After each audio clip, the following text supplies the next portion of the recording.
Leer te da más. Con Paulo Cosín.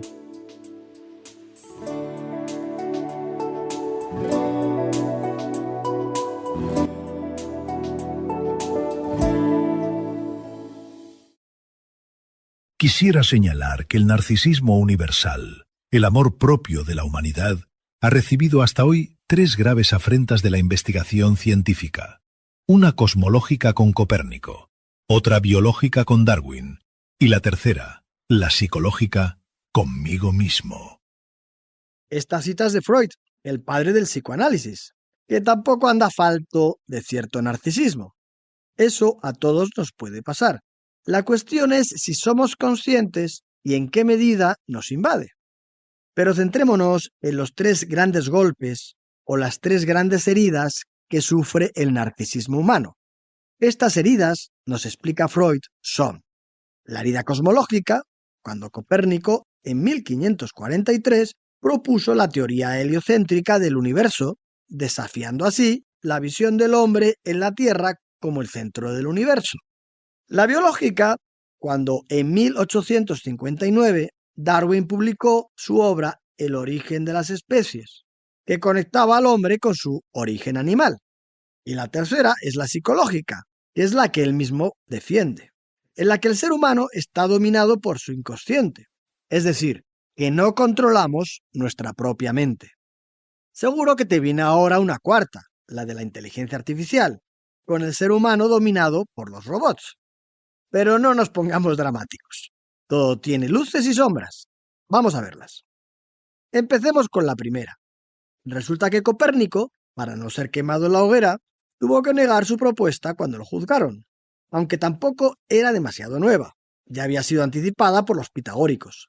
También Galileo, unos años más tarde, en 1610, haría un nuevo intento, pero esta vez él sí pudo confirmarla con las evidencias que le proporcionó su telescopio, con el que observó las lunas de Júpiter y que Venus orbitaba alrededor del Sol.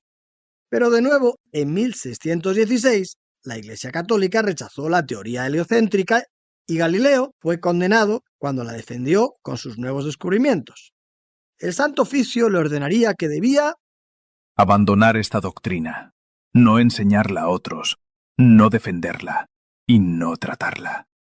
Y que si no acataba esta orden, sería encarcelado. ¿Crees que un científico que ha sido capaz de semejante descubrimiento podría guardárselo? Pues no.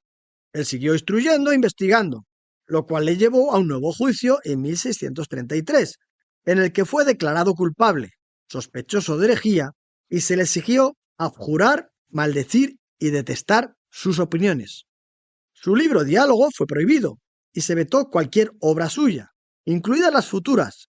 Y por último, fue sentenciado a prisión, que se conmutó a arresto domiciliario en su casa de Arcetri, en Florencia, en donde permaneció desde 1634 hasta su fallecimiento en 1642. Creo que otro día tendremos que hablar de los libros prohibidos, censurados o quemados. Pero ahora prosigamos con Galileo. Cuenta la leyenda que tras su abjuración, en la que debía afirmar que la Tierra era el centro del universo y no se movía, murmuró: Eppur si muove. Es decir, imagínatelo por lo bajini o por sus adentros, diciendo: que os den, a mí no me quemáis zafios ignorantes, pero como yo me llamo Galileo, que la Tierra se mueve. Galileo, de alguna manera, hace lo mismo que el dicho gallego sobre las brujas del episodio 23, que trata sobre el Día de las Brujas y de Halloween. Eu non creo nas meigas, mais a velas hainas. Es decir, yo no creo en las brujas, pero a verlas haylas. Vemos, por tanto, que la decisión que tomamos y lo que hacemos viene influenciado por las creencias, ya sean nuestras o establecidas en la sociedad donde vivimos, que por lo general también acabamos asumiendo.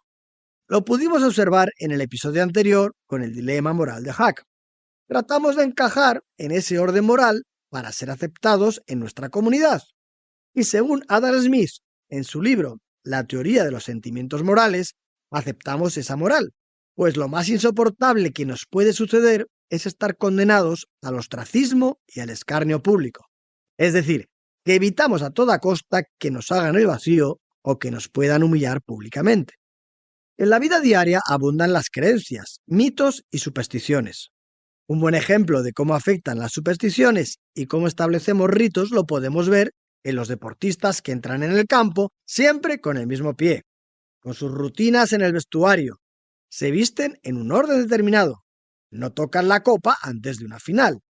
Y es sorprendente que un pulpo, el pulpo Paul, supiera que Puyol iba a marcar un gol de cabeza a Alemania en el Mundial de 2010 que dio la victoria a la roja. Maldición, ¿qué va a ser de mí? Ahora que lo pienso, no sé dónde dejé la ristra con las figuras de pan de San Andrés de Teixido de mi madre, que nos entregó a cada uno de sus hijos. Es una ristra con una flor para tener amor, una escalera para que no nos falte trabajo, un santo que velará porque disfrutemos de buena salud, una corona que nos protege. La despensa la tendremos siempre llena gracias a la figurita de la sardina, y la paloma, como no, nos dará la paz. Voy a buscarla ahora mismo. ¿Y a ti? ¿Te afectan las supersticiones? ¿Te has fijado en las colas que se montan en ciertas administraciones de lotería? Algunas supersticiones cambian con los años y son diferentes según cada cultura. Mark Twain nos informa sobre ellas en el prefacio de las aventuras de Tom Sawyer. Las extrañas supersticiones mencionadas en el relato prevalecían entre los niños y los esclavos del oeste durante el periodo en el que transcurre esta historia, es decir, hace 30 o 40 años. Esto lo escribe en 1876, es decir, son supersticiones de 1836. El comportamiento es tan irracional que lo hace cómico. Pero ojo, que el que no tenga alguna superstición, que tire la primera piedra. Están en nuestras vidas y se reflejan, por tanto, las historias que vemos o leemos. Te narraré algunas de las que se encuentran en Las aventuras de Tom Sawyer y en Las aventuras de Huckleberry Finn, como aquella en la que salen por la noche Tony y Huck al cementerio. Mira, mira aquello, susurró Tom. ¿Qué es? El fuego del diablo. Ay, Tom, qué horror.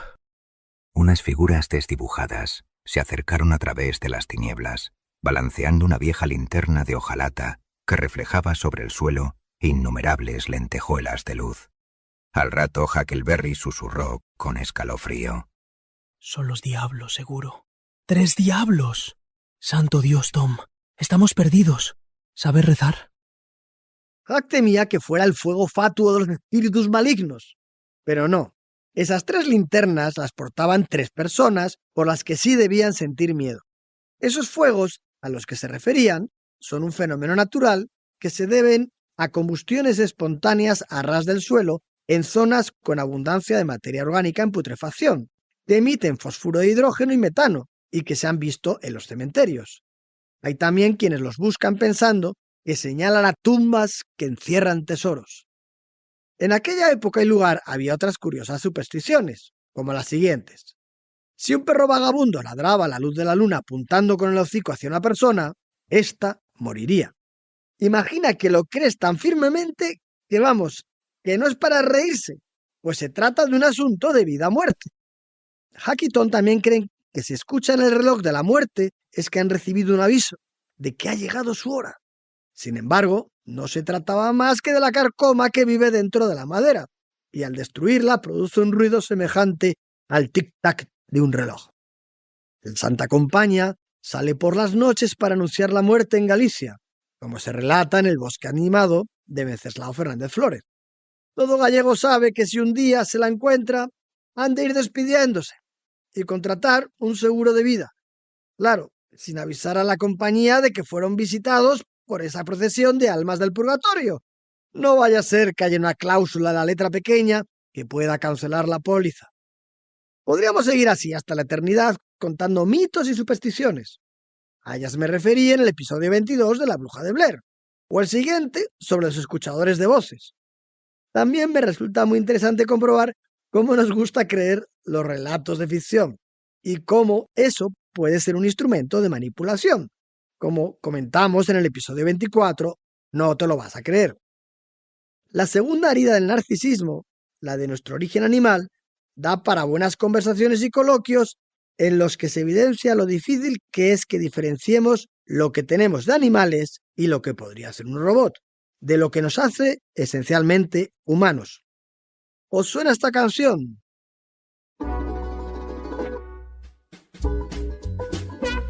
Yo soy el rey del Yasakuku, el más mono rey del swing.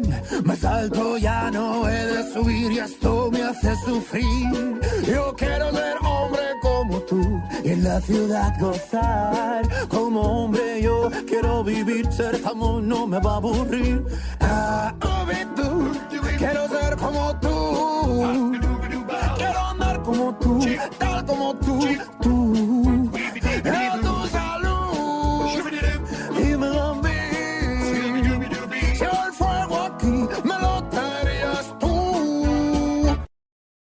Pertenece a la película de Walt Disney, El libro de la selva, que es uno de mis libros preferidos, del que algún día también te hablaré. Si recuerdas, el rey Louis desea el fuego y le pide el secreto a Mowgli. Pues bien, esa escena me lleva a mí a preguntarme si el hombre controla el fuego después de observar cómo se han intensificado los incendios. Pues 2025, que acabamos de cerrar, fue el año más devastador en España desde 2006, con 344.000 hectáreas calcinadas. Eso sí que es un buen golpe al narcisismo humano. Es desolador y frustrante ver las escenas de lucha contra el fuego y pueblos enteros arrasados por las llamas, ¿verdad? Me pregunto con frecuencia qué hacemos diferente a los monos. Recuerda el episodio 37, Un mono con arte, en donde comparábamos los cuadros del mono Congo y el dibujo de una niña de algo más de 2 años. La inteligencia, ¿cómo la manifestamos? ¿Qué nos diferencia a los humanos de los antropoides del episodio 7 y el planeta de los simios? ¿Podría la inteligencia humana controlar el fuego?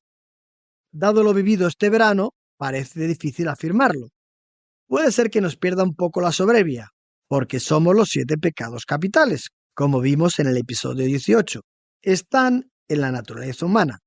Y necesitamos que quien tiene capacidad de decisión sea capaz de reconocer al que sabe y dejarse guiar, no como le sucedió a Blas de Lezo en los episodios 38 y 39. Y ya finalizamos con Freud y la herida psicológica. Ya dedicamos el primer episodio, por cierto, a día de hoy el más escuchado. Recordarás que conocimos a su sobrino, Edward Bernays, el padre de la publicidad. ¿No os parece una herida al narcisismo humano saber que nuestras decisiones están fuertemente influenciadas por el inconsciente y las emociones? Nos lo recuerda Gerald Salman de la Harvard Business School.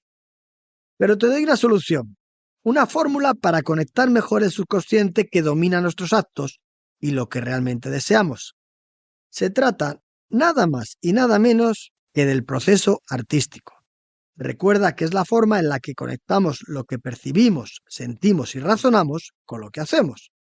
Si Erich Fromm decía que en el arte del vivir, el hombre es al mismo tiempo el artista y el objeto de su arte. Es el escultor y el mármol. Entonces, a ti como artista te pregunto, ¿cuál es el proceso artístico en el que conviven múltiples formas de expresión artística interconectadas y en las que la lectura es una parte esencial? La respuesta es la artilectura, una fórmula que quizás pueda curarnos de ese narcisismo humano que persiste a pesar de sus heridas y que se acrecienta ahora con el desarrollo a pasos agigantados de la inteligencia artificial. No debemos rendirnos. No me resisto a seguir defendiendo que leer te da más.